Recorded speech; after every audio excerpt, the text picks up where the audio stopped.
Drake Riggs here with my MMA news here at SBG Portland with Amanda Loewen. Amanda, thank you so much for letting me in your sanctuary. Like I said, your dojo, right? So, I just want to get know you a little bit better here right away. I mean, day to day, you do coaching, right? Coaching here at the gym, and I know you do stuff with dogs, like a dog walking service or whatever. Like, how's the day to day like for you? I generally wake up around 7 or so, and I'm here by 8, coaching and teaching anywhere from an hour to a couple hours. Sometimes I have private lessons during the day, and then I walk a couple dogs during the day as well. Mine is 2, so yeah. Nice. Do you have just one dog, or how many dogs are we talking? I have one dog currently. Yeah. Cool. And is that something is it like your own thing, or is it a part of, I don't know, like, is this your service you made up, like yourself, or? Yeah, just my service that I made up. Cool. Yeah. How long have you been doing that for? Not very long, probably for the past month or so. Oh, okay. So really new. There's a lot of dogs in the apartment, and I hear them often, and so Nice. I put up just a few flyers to maybe help some folks out. That's so, really cool. Yeah. Nice. And so, obviously, I got to know, how did you get into BJJ? Because you're phenomenal at what you do, honestly. So just got to know, how did that start? I actually used to work around the corner at the Wet Spot Tropical Fish Store. And so I would walk past this place while the roll-up door would be open, and I would just kind of watch. And I thought everyone in here was doing karate. And eventually I was like, I should probably do some karate too. So, I came in and I took a class, and I got I rolled afterwards. I had no idea what that meant. And then because I'm a very, stubborn individual, I decided I have to come back and figure out what happened to me. So that was it. Nice. And you used to live in California, right? Mm-hmm. So when did you move here? I moved here in 2007, and then I started training in 2009. Okay, so about 2 years. Mm-hmm. And how did you? Well, I guess you just said how you found SBG as kind of a random thing walking by. So I mean, how great has it been? Being here. I assume it's the only place you've been, and just how nice is I've been here. It's been good. I think any training facility, there's always some interesting ups and downs, and some personalities that you have to kind of tolerate or maybe accommodate a bit. Mm-hmm. But I have some really, really great students here, and then my coaches, Coach Eddie and Coach John, have been 2 staples in my life. Yeah. Nice. And so, how long did it take you to become a black belt? Because you're the first black belt female in Oregon? Is that the thing? 5 years. Okay. Yeah. That's pretty good. I would imagine. I mean, I'm not super good about it, but yeah, I think it's pretty quick. It obviously wasn't my decision. It was Coach Matt's. Mm-hmm. But yeah, I think for most people it takes anywhere from 8 to 13 years, just depending. Well, then, I mean, what was that moment like? I mean, that had to be kind of a really big thing for you, right? I imagine black belt's not something everyone has. That's true, yeah. The way we promote too is nobody knows when they're getting promoted. So we have this thing called an Ironman where everybody participates, because obviously Jiu-Jitsu is kind of an individual sport as it may be. You need a team to get better. So everyone in the gym kind of has a part in your progress and your development. So we all kind of gather, and you roll with everyone in the gym till submission. So sometimes, it can be a few hours, but I think that's kind of that's the beautiful thing about Jiu-Jitsu, is that once your attributes are depleted, you're left with whatever Jiu-Jitsu you actually possess. Mm-hmm. So. Okay, very interesting. And so, the first time I discovered you was at Submission Underground 8, right, in the tag team match that you had, which, wow, I mean, that's one of the craziest performances I've ever seen. I'm totally honest. 6 submissions. You had, I put them down to remember, 2 arm bars, 2 rear naked chokes, guillotine, and a heel hook. I mean, that was crazy. So, I mean, how cool has it been to, compete and show your skills, especially on these stages like Submission Underground? I know, was that your second time doing that? So, because you fought Kaufman, or went against Kaufman. It was my 3rd time. I fought Liz Tracy the first time at Submission Underground, and then Sarah Kaufman, and then the tag team. Match. Yeah. Well, yeah, and you're just talking about, the kind of gauntlet style thing that you do here. Do you feel more comfortable in the tag team match?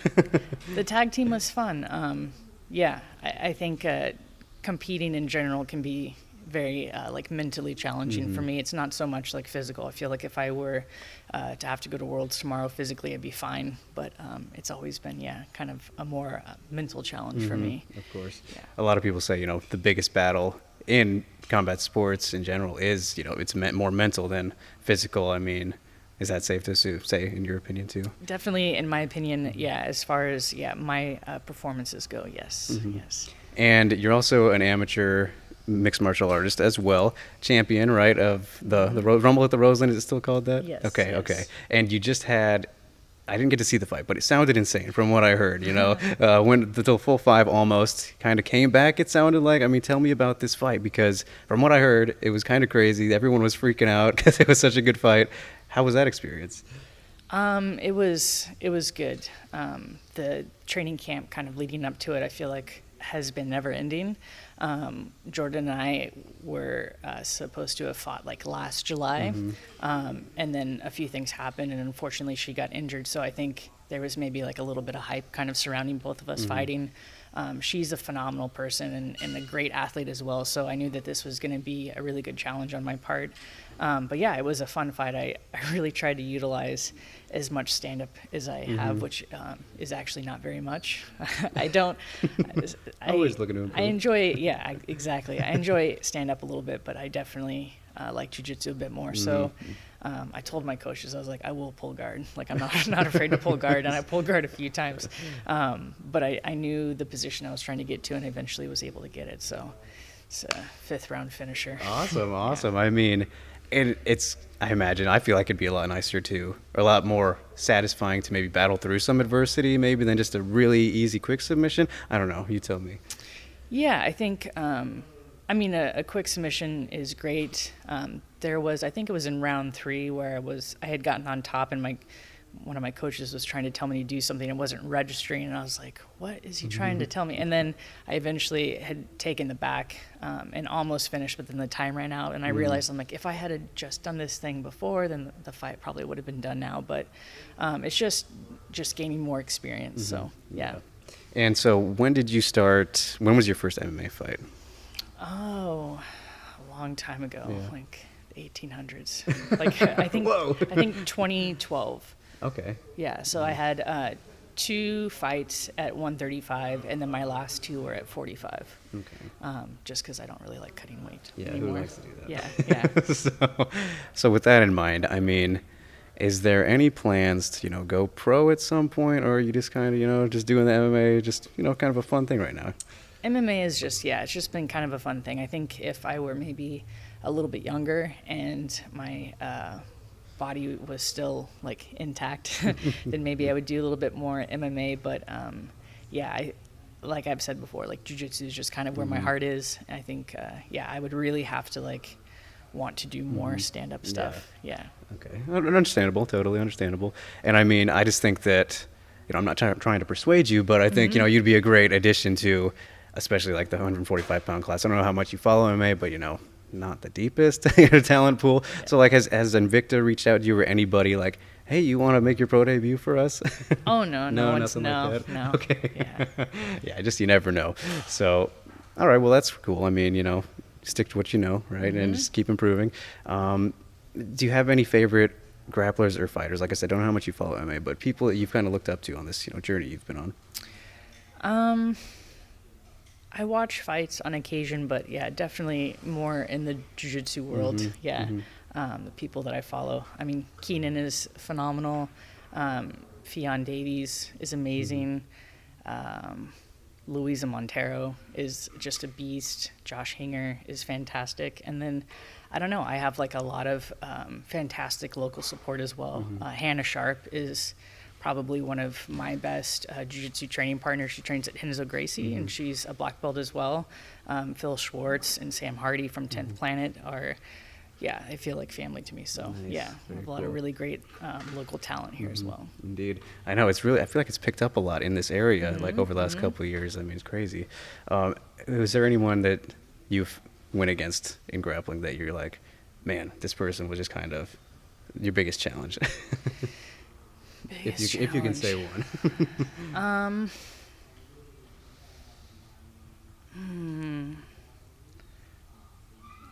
think like as far as technique goes, like Louisa Montera she's just she's phenomenal. I've had a couple matches with her, and I feel like I've done okay, and then I'm just like, wow, she's just really good.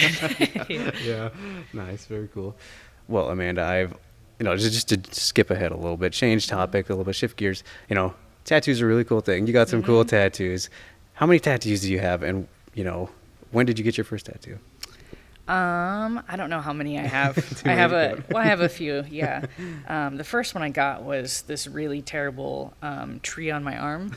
Terrible. Yeah, it's really bad. It now kind of looks like a Christmas tree. Okay. And I got it when I was like 17 and a half. Nice. And I'd gone into this shop. It was real janky in Fresno, California. So you can imagine. And I wanted a tree, but not the way that it looks now, but I was too scared to speak up. So I was like, well, okay. And then I later on had somebody add some colored leaves, which, like I said, looks like a Christmas tree. So it's just fine. That's great. Yeah. Hey, there's a story to it. So that's cool. Yeah. Okay, Amanda. Well, I think last thing I have for you here, new year, new decade. We don't have to get into that debate if it's a new decade yet, but what are your goals going forward? 2020. Yeah. What are you looking to do? Anything? Are you a goal setter? What's coming up? I'm constantly looking to improve myself and my students. My students are very, very important to me. They're one of the reasons why I wake up every morning. I love teaching them. I love what I do. So I really want to continue improving, being the best coach I can possibly be. And then, man, I really want to win worlds, both gi and no gi. So I'm trying to rack up as many fun IBJJF points as possible so that I can qualify for that this year. So nice. Well, awesome. Thank you so much for letting me into your dojo. Like I said, awesome to get to talk to you, and best of luck going forward. Thank you Everything. very much. Yeah.